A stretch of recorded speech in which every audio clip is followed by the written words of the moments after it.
Vendredi 16 août, bienvenue à toutes et à tous, on est de nouveau ensemble pendant 8 minutes, on continue de faire le point sur l'actualité de la région et je vous propose de prendre la direction de Watt pour débuter cette nouvelle édition où le 15 août a encore été pour la 10e fois le théâtre de la désormais célèbre fête médiévale, une fête traditionnelle qui accueille plusieurs milliers de personnes chaque année. Au pied de l'ancienne abbaye, les visiteurs se sont plongés dans l'époque du Moyen-Âge à l'intérieur.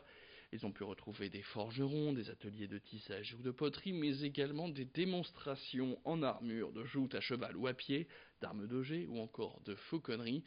Et une de ces animations était au cœur de l'actualité. Il y avait aussi un montreur d'ours et de loups. En début de semaine, une association de défense des animaux avait souhaité manifester pendant cette journée contre la venue de cette animation. Mais un accord a été trouvé entre le maire de Watt, Daniel Descott, et le président de cette association, Aves. Accord qui stipule qu'à partir de l'année prochaine, il n'y aura plus d'animaux élevés en captivité à ces fêtes médiévales. Alors hier, il n'y a donc eu aucune manifestation à signaler. Cependant, quelques militants étaient tout de même présents pour filmer le spectacle en question. Louis Caillé était aussi présent du côté de l'abbaye de Watt. Hier, il a pu rencontrer le président de cette association. Il y a de plus en plus aussi de maires qui ne veulent plus accueillir de cirque avec animaux. Là, on est dans un cas un peu particulier puisque les montreurs d'ours et de loups, ils viennent sur contrat. C'est-à-dire que c'est les municipalités ou les organisateurs qui les payent pour venir dans une fête médiévale dans laquelle il y a plein d'autres animations. Nous, on ne veut pas mettre en cause les fêtes médiévales, il y en a un peu partout. Par contre, c'est vraiment sur ce point de la programmation, sur les spectacles avec animaux, qu'on voudrait essayer de leur dire il y a plein d'autres choses à faire, pourquoi faire venir ces animaux. Et le débat, en fait, il est même au-delà d'un spectacle en particulier. Et c'est pour ça qu'on dénonce tous les spectacles, mais on fait aussi du lobbying auprès des élus pour obtenir une loi sur le plan national. Et vous, êtes-vous d'accord avec ce que vient de dire le président de cette association de défense des animaux? Exprimez-vous, n'hésitez pas sur nos pages Facebook Grand Lille TV et Grand Littoral TV. Il a 29 ans, il a ouvert son salon de coiffure cette année et pourrait bien devenir le meilleur coiffeur de France. François Leroy s'est installé rue Gambetta à Lille cette année et il est aussi en finale d'un prestigieux concours organisé par le magazine réservé aux professionnels de la coiffure, le magazine Tribute. Alors pour participer à ce concours, il a dû envoyer un dossier avec 4 photos de ses créations.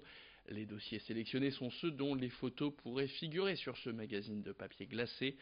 Un rêve pour François qui fait donc partie des 8 finalistes sur les 250 participants. Le grand gagnant sera annoncé le 15 septembre prochain lors du mondial de la coiffure. L'année dernière, il était finaliste du concours Color Trophy. Il a aussi participé cette année au concours Air Stylist Award, interne au groupe Vogue. Découvrez François Leroy au micro de Lucille-Bert Constant. J'ai fait des études de coiffure, donc j'ai commencé, j'avais à peu près 16 ans. J'ai tout de suite intégré le groupe Vogue, donc ça fait quelques années que je travaille pour eux. Donc j'ai commencé à Villeneuve-d'Ascq. Je suis parti à Paris parce qu'on m'a proposé un poste de formateur. Donc du coup j'ai exercé comme formateur pendant 3 ans à Paris. Mais j'ai eu envie de revenir à Lille parce que bon voilà, quand on est lillois, on reste lillois. Et puis après, j'ai décidé de me lancer moi-même dans mon aventure. J'ai toujours travaillé dans des salons qui étaient plus haut de gamme, mais j'ai eu envie de sortir de ce côté un peu là. C'est aussi pour ça qu'on s'est installé rue Gambetta, parce que c'est vraiment un quartier convivial, familial, où il y a tout type de personnes.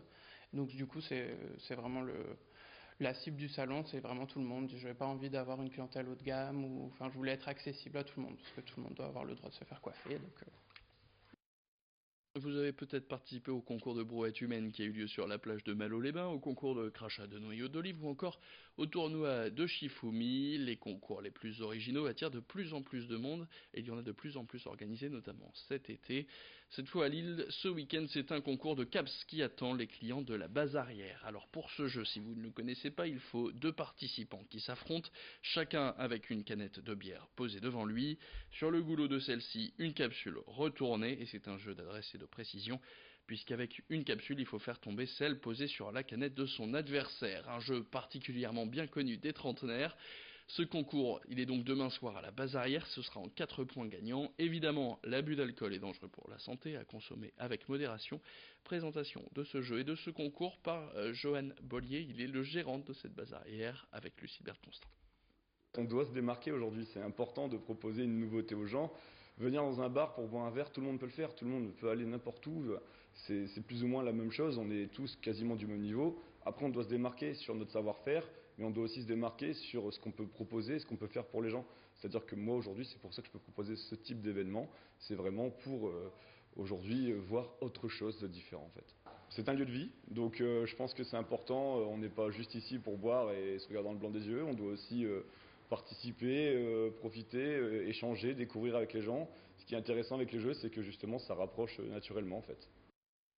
Et puis une idée sortie pour terminer cette édition, cette promesse, celle de faire de vous la star. C'est pas nous qui le disons, c'est le Feeling Studio, un studio d'enregistrement professionnel à Tourcoing qui s'est ouvert aux particuliers, du moins ceux qui souhaitent pousser la chansonnette ou qui se sentent une âme de doubleur. En famille ou entre amis, vous pouvez donc y doubler des séquences de films comme Bienvenue chez les Ch'tis, Le Roi Lion ou Les Bronzés font du ski.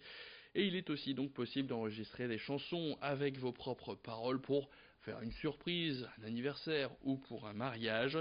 En guise de souvenir, vous repartirez donc avec l'enregistrement ou même le clip de votre prouesse artistique. Pour un résultat optimal, David Bécan, le fondateur du studio, vous assistera avec sa table de mixage. Pour plus d'infos et pour prendre rendez-vous, direction leur site internet feelingstudio.fr. Plus d'explications dans cette interview signée Idil Gunay. Évidemment que le fait de ne pas chanter forcément, c'est pas un handicap maintenant. La technique permet de pouvoir réajuster la voix et puis c'est surtout passer un bon moment. Mais si vous avez l'occasion de voir quelques extraits de ce qu'on fait, il y a rarement de voix très très fausses puisque on retouche un peu les voix. Donc il n'y a pas besoin d'être aguerri, d'être entraîné. Ce sont des forfaits assez courts. Les gens viennent pas forcément préparés parce que c'est dans les 3/4 du temps, c'est une surprise au marié, à la mariée dans le cas d'un enterrement de vie de jeune fille. Donc il n'y a pas de préparation à son niveau et elle passe quand même avec le casque, le micro, elle chante le petit paragraphe qui lui est dédié et ça le fait bien quoi. C'est vraiment drôle. Et on termine cette édition avec un mot de sport. D'abord, votre programme, notamment en football. Ce soir, le leader de National reçoit Béziers. Quand Boulogne-sur-Mer, toujours à la recherche de sa première victoire, se déplace à Créteil. Coup d'envoi des deux rencontres à 20h. Et puis il y a du foot demain à 20h. Le LOSC se déplace à Amiens. Ça, c'est de la Ligue 1. Et puis du tennis. Lucas Pouille file en quart de finale du Master 1000 de Cincinnati. Le tennisman lenois a sorti Karen Khachanov cette nuit, tête de série numéro 8. Le nordiste qui affrontera un autre gros morceau en quart de finale. Il s'agit de Novak Djokovic, le numéro 1 mondial. C'est la fin de cette édition, merci à tous de l'avoir suivi. Tout de suite, la météo.